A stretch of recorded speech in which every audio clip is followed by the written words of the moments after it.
Let's go deep into Chassidic spirituality. This is the second part in our series on the foundations of Chassidic spirituality. The title of this class is called The Holiness of Not Knowing. To learn a little bit more about this series, we're going to be following Reb Shlomo Carlebach's Torahs. You can learn more about Reb Shlomo Carlebach in the first class. You don't have to learn the previous shir in order to do this one, but it's highly recommended. Each piece is going to be, in and of itself, deep and practical and valuable and heartfelt and soulful, but it will definitely be valuable for you to go back to the first class just to get a bigger picture of what we're doing here. So let's learn Chassidic spirituality. Let's learn the depths of Torah, part 2. This series, this essay I mentioned last time, of course, is part of a book called Pischu Sharei Halev. And let's record my screen and we're going to get right into it. We're learning the gates of love, Sharei Ahava. Within the gates of love, there's a section called Betach Libi Bashem, my heart trusts in Hashem. Within that, we're learning about the Kedushat of Chassidut, the foundations, the holiness of spirituality, Yesodos Mimishnas HaChassidus. Foundations of spirituality, the holiness of Chassidic spirituality. That's what we're doing here. This essay, this second essay, is called Lo Yodea Klum. We know nothing, knowing nothing.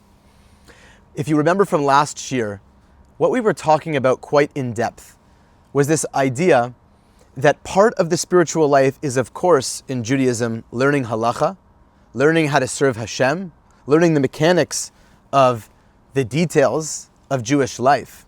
But at the end of the day, when it comes to the deepest things in life, who you marry, what career you have, questions that only are between you and Hashem that really can answer. Of course, you get mentorship from other people, you have guides, you have people in your life that know you well that can, hopefully help steer you in a positive direction. But at the end of the day, the deepest things in life are not written in a book. And Reb Shlomo was saying that that's the reason, because of that, we need Hashem. Because if everything just was said in a book, if we could open up to page 35 and it told us who you're going to marry here, what you're going to do with this job and your career, why would you need God? Why would you need to pray or pour out your heart to Hashem? For clarity and for connection. So of course we need Torah, it activates our souls, but we need to have an individual relationship with our neshama to figure out what really to do in our lives. So it's a secret between you and God, the deepest questions in life. And this essay is going to build on that and talk about, nobody can tell you what you need to do. It's a secret between you and God. We have to develop an attitude of lo yodea klum when it comes to other people. Because even though we know the secrets, or hopefully, please God, we're enlightened to the secrets of our own lives, how to serve God in the way that is unique to you and you alone, that nobody can really tell you and it's not written in a book, we have to be very careful when we think that we know other people's paths in life, other people's paths in avodas Hashem. If we think we know everything, then we're going to be judgmental, we're going to think we know what's best for people, and that's a recipe for spiritually, for taking us further away from our own neshamas. So Reb Shlomo continues this sort of lecture series, these transcripts, these live classes he was doing, with the second part, Lo Yodea Klum, knowing nothing. So let's jump right in. This is Reb Shlomo's, the transcripts. I'll translate as we go along. Please learn and follow one sentence at a time. Don't go further ahead. Let it be meditative. Don't run ahead. Be in the present moment. Harbe anashim choshvim. A lot of people think, Ani kol kach metukan. I'm so fixed. Ani kol kach gavoa. I'm so high. Ani yachol ledaber im kol echad beolam. I can speak to anybody in the world. Ani yodea kol. I know everything. So we were just talking about how a person has to be so sensitive to know the secrets of their own life. It's not written down and they have to develop a real deep sense of who they are. But at the same time, we have to not be so ahead of ourselves and think that we know everything. And if we know everything about ourselves, if we have access to this soul knowledge for ourselves, that it makes us qualified to know the soul of somebody else. Because it doesn't. And we're going to get into why and how. So yes, hopefully you can speak to everybody in the world with confidence that Hashem knows you have something valuable to say, but we can't go into it knowing everything when it comes to other people. Kama tayot anachnu osim. How many mistakes do we make? Bizman she'anachnu medabrim im anashim, when we talk with people. How many mistakes do we make when we communicate with people? This is something so important. I work in mental health, and I'm, of course, always trying to guide people to help them find inner answers to their lives, but I have to be so careful That when I go to somebody with my neshama, with my wisdom, that I'm not making a mistake and filtering their life through my own consciousness. Because they also have a secret with Hashem. And it's not for me to know that. Lifamim anachnu omrim le'adam mashehu. Sometimes we say something to somebody. Ve'nachnu klal lo ratzim lifgoa b'ragshosav. We definitely don't want to hurt their feelings.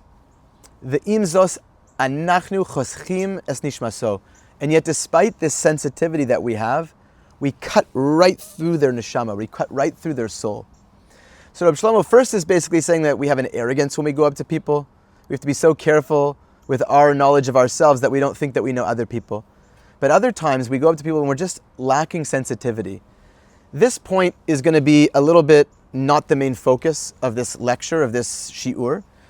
But we just have to be so careful when speaking to other people. And Reb Shlomo is just reminding us, we have no idea who we're speaking to. We have no idea the sensitivities. Obviously, we don't want to be on eggshells. This is not about being on eggshells.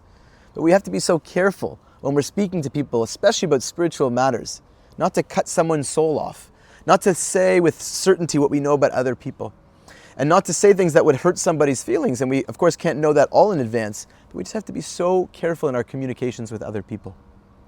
Ha'emes hi she'anachnu lo yodim klum. The truth is, we know absolutely nothing. This is building off of last time, where we are supposed to discover something that only we can know, that we need to pray to Hashem for the clarity about. But we also have to remember, anachnu lo yodim klum, that even when we think we know about ourselves, we still don't know, and we still have to daven and ask Hashem. But halavai, especially when it comes to other people, we know nothing. That doesn't mean that we won't have wisdom to share. That doesn't mean we won't have guidance. That doesn't mean sometimes we don't call people out. If God forbid we think they're going in the wrong direction, we have to do that with sensitivity. But our attitude needs to be one of humility. I know nothing. Anachnu afilu lo yodim lifamim eich lekabel. So he's going to go on a little bit here, just something, this is again a bit of a side point to the regular talk, but he's going with flow of consciousness, as you know, Reb Shlomo. So just take each lesson as they come. Anachnu afilu lo yodim lifamim eich lekabel. Sometimes we don't even know how to receive. Lifamim mishu ba'alecha ve'rotzeh la'agid lecha mila tova. Sometimes somebody comes to you and they want to say a kind word to you, something nice to you. Ve'ta lo yodea eich lekabel et zeh. And you have no idea how to receive it. So this is just another point by Reb Shlomo, that not only do we have to be careful when other people, to other people's souls, and how to say to them, what to say to them, how to communicate to them, all these things with sensitivity. But we also have to figure out how to receive from others. Others are trying to speak to us. And even though we have to be careful how we speak to them, when they speak to us, we have to learn how to receive in a way that is unique to our neshamas. So both, dan l'chav zchus, judging favorably if someone does say something that maybe does hurt us, to figure out how to handle that, how to manage that, but also to receive the goodness of other people. Even though other people can't really tell us what to do, which is what Reb Shlomo was saying, be careful how to speak to other people. When people do say something to us, at least our avoda, our work, is to say, what's the message? What is the message for me for my avodat Hashem? If someone said something, God forbid, bad that did cut us up, okay, I don't agree with the message or how it was communicated, but is there something I can learn about how to work on myself? And when there's something good, can I receive kind words? Thank God I receive lots of kind words from people, both in my clinical practice and as a clinician, as a rabbi. And I try my best to say that it's fake humility to just say, it's nothing, it's all Hashem. It is all Hashem. Hashem gives us so many gifts and talents. But part of life is being able to receive the unique compliments of other people. They're trying to give you some good, receive their light. That's a bit of a side point here, which the whole thing is going to be about humility and not telling other people what to do. But it's just a side point for Reb Shlomo. And I'm sure there is a way to connect all of this, but it's not for me right now. Sha'aru b'nafshechem. Can you imagine? Mishu retzeh la'asos lachem tova. Somebody wants to do you a good, you a favor. V'atem lo yodim eich lekabel et zeh. And you just don't know how to receive it. Chaverim, ani rotzeh la'asos lecha tova. Im ani rotzeh la'asos lecha tova. If I want to do a favor for you, and this is where Reb Shlomo then takes this whole, going back to the original point. Im ani rotzeh la'asos lecha tova. If I want to do you a favor, ha'im ani be'emet yodea shezeh tov bishvilecha. Do I know that it's really good for you? Ma ani yodea. Ma ani yodea. So Reb Shlomo kind of went on a rant that when we do receive wisdom from other people, when we do receive the guidance, we do have to internalize how to receive it, how to take in the good that someone else is saying. But at the same time, he's really just building this all up to say to someone else, when you are saying something good for them, how do you really know it's good for them? And again, I don't mean to make people overthink. I'm very sensitive to that when it comes to rumination, that we shouldn't overthink everything we say to other people. We should be human. We should sometimes speak from the heart. But we have to develop this sensitivity, that humility, before we say something good, at least to know, Ha'im ani be'emet yodea zeh tov bishvilecha. I have this humility to know that I don't really know you. I'm taking a guess. I'm trying to give you good words, but I want to have this humility to know, not to overstep my place. Maybe I don't know you so well. Ma ani yodea. And now we're going to get really focused. Lemashal achad omer. Tishma ra'isi she'asisa mashu ra. Let's say someone says, listen, I see that you did something wrong. And I want to give you some mussar right now. I want to give you, mussar just means kind of like rebuke. I want to give you like a lesson, a life lesson. Mussar is a whole genre, amazing genre of Jewish spirituality that focuses on personal growth and self-improvement. But now he's giving an example. So let's say someone comes up to you and said, I know you did something wrong, and I want to give you some mussar. I want to tell you all about it.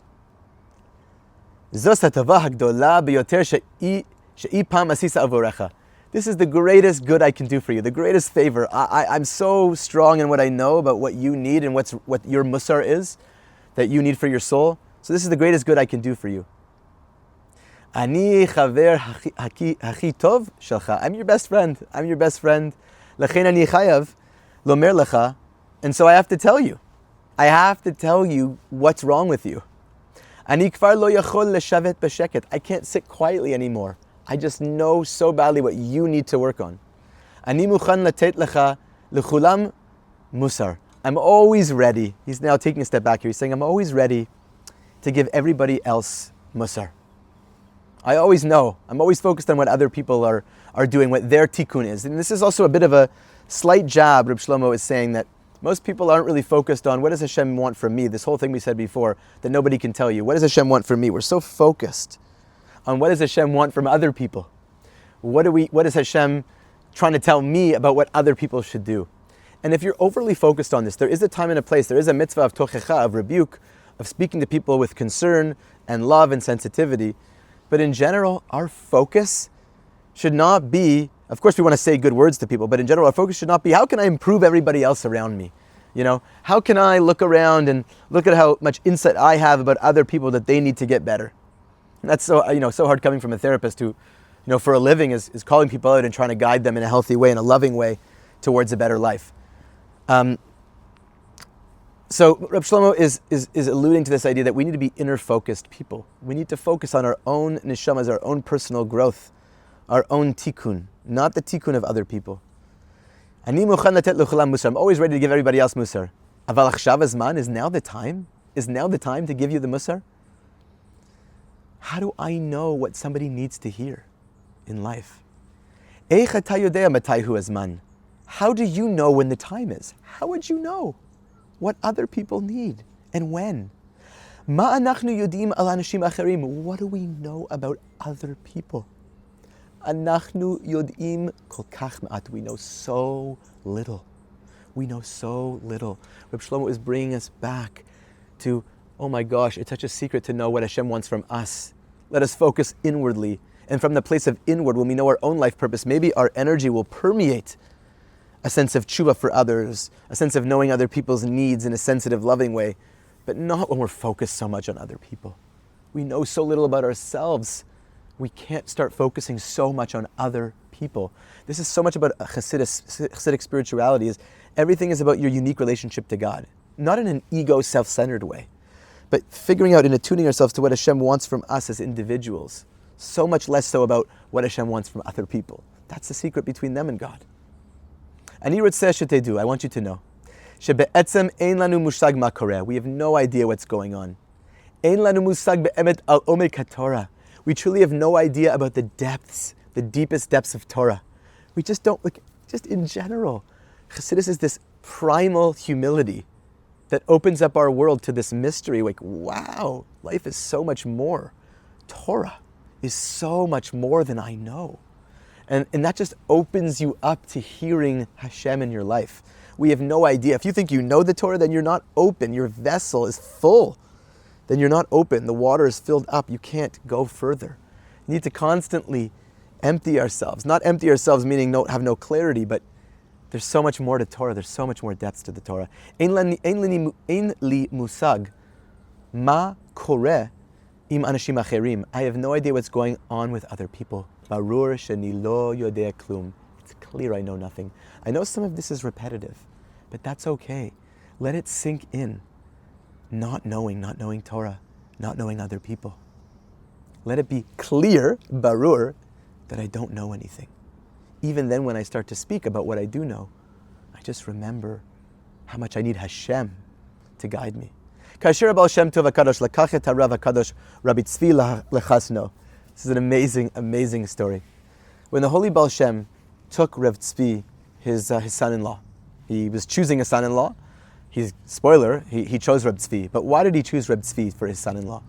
Hu shalach et habal hatodos Yaakov Yosef livchonoso. So he sent a messenger, somebody named, a great tzaddik, Todos Yaakov Yosef, to examine Reb Tzvi. He wanted to test out his possible son-in-law. And to see if he knew something. So funny, we're talking this whole time about don't know things about other people. Have humility to not even know for yourself for sure. And not to live in a state of uncertainty. We're going to get into that later. But he wanted to go see if he knew something. Keshe Baal Todos Chazar, when this Todos Yaakov Yosef came back, Shaloto Baal Shem Tov, the Baal Shem Tov asked him, Nu, makore, makara, what happened? What happened in this meeting of Reb Tzvi? Analo, he answered him. Sha'alti Yosef b'chol maseches u'b'chol chekei Shulchan Aruch.